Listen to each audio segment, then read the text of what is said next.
Hello everybody, I'm John McClellan, the host of Poor Choice, where we drink the worst liquor on earth every week. There are a few things that should never be mixed with any kind of booze, good or bad. Ovaltine, that tops the list. Sunny Delight, we still don't know what fruit they use to make that. And root beer. Mixing root beer with booze just sounds dirty. And if you do that, you shouldn't be allowed within 500 yards of a school. They do, however, make a few root beer flavored liquors to scratch that itch you have, to feel what it's like to be drunk at a Sweet 16 party. And here on the Poor Choice video series this week, we're going to spotlight one of those bottles. Root Beer Float Vodka. Root beer is one of the 4 beers that really aren't beers. Root beer, birch beer, ginger beer, and of course, light beer.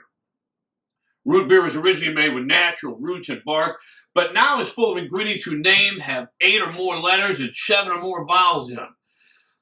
Now, the float version of root beer started with the ice cream float, which was invented at a fair in the 19th century. Back then, all new technology was invented at fairs.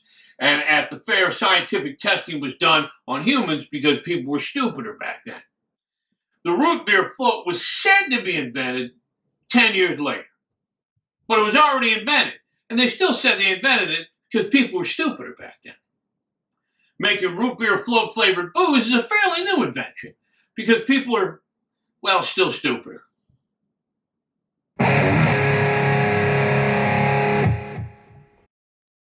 If you want to know how to make your own root beer float vodka drinks, there are several vodka makers that post drink recipes on their websites. The recipe is the same on every site. You add root beer and ice cream to your vodka. That's the recipe. Somebody made 3 drafts of that and then had it approved by a person more experienced than them. I'm beginning to think root beer floats cause blunt force trauma. Now, you might be watching and say to yourself, "Hey, John, why all the hate on root beer floats? I love root beer floats." I disagree. You love a root beer float. Singular, not plural. You have a root beer float maybe once a year. Tell somebody you had more than 1 root beer float, and they'll ask you how many Joey Chestnut had. Now, later when you look up who Joey Chestnut is, you'll realize how funny that joke is.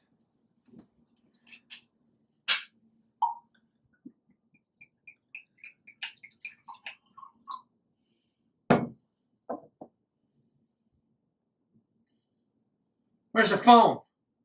It's a root beer float. I'm sure there'll be plenty of foam once I put it in my mouth.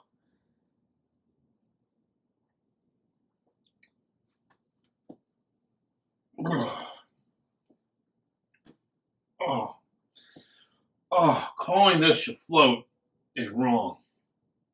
Sink would be more accurate because that's where the rest of this is going, in the sink. Tastes like drinking expired buttermilk at a 19th century fair. Science!